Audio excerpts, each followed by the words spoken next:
və izləyənlərin hamısına çoxlu salamlar. Bu günləri balığı yay ləvəngisi ilə hazırlayıram. Balığın simlərini qəşəngcə təmizləyirik. Təmizlə. Əlin qolun olsun. Balığı bişirməmişdən 1 saat əvvəl turşulayıb duzlayıram. İstiot da əlavə edirəm.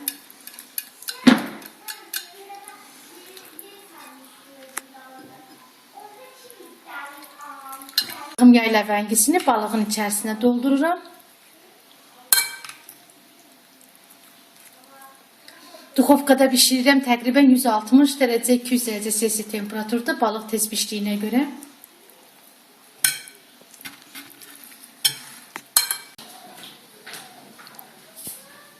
Balığın üstü azca qızar.